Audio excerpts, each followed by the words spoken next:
the executive and the legislature, where it seems, according to what you are alluding to, is that those who are close to the executive can easily make changes in the legislative, which should not be the case. Can you say tonight that Parliament is truly independent, Honorable Ichungwah? Wahiga, in an ideal democratic state, that should be the position, that Parliament ought to be independent of the legislature, and the legislature should be allowed and given the opportunity to transact its business independently, so that we are able to offer the best leadership to the country and to the people that elect us. Sabina Chege has asked a question whether I am still Uhuru Kenyatta's Jeshi. In 2018, I was fortunate to have a telephone conversation with the president, and I'm sorry to say this on air.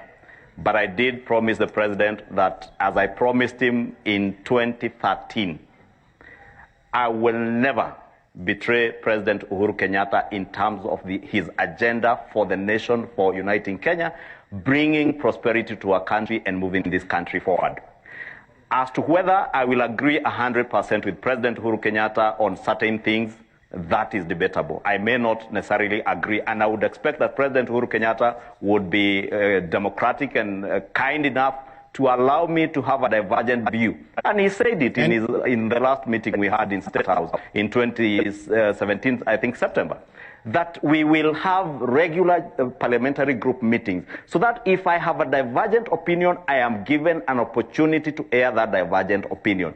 Be it on the handshake or any other question that I have a different opinion, I should be able to engage with my party leaders and my party membership and be able to be convinced and persuaded by my other leaders that this is the right position if I had a divergent view. So that when I go out there, I go and espouse what is the party position. I think we have failed in that respect, Wahiga, that we have not been given that opportunity to be able to engage. And therefore, when I speak out and I say this is what I think, nobody should construe that to be disrespect to the president.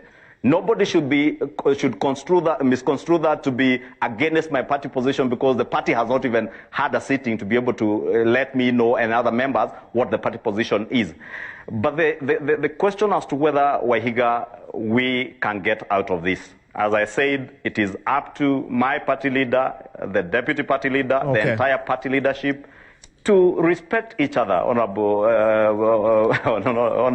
Sabina and Wahiga, that if we all agreed that we have a country to govern, that as leaders in the National Assembly and in the Senate, we ought to be an independent arm of government. I'll tell you, I said last week, Wahiga, on another show, I know I have stepped on toes, very big toes.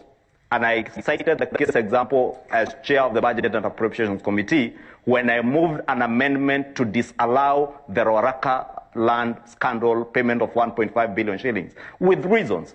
If today you tell me you will target me because of that, since you are from the executive, I will tell you, even today, if you brought the Ruaraka land scandal back to me to approve for payment, I will decline it. I have declined many others, and I know I've stepped on some big toes. But for that, if that Wahiga is what may be misconstrued to be, say, arrogant and chest thumping, I will say I will do my work to oversight government to the best of my ability. I will do my work to serve the people of Kikuyu, because they are the ones who elected me. All right, Honorable Ichungwah, I think yes, indeed, I was elected on a Jubilee ticket. You have made your point. Let me allow Honorable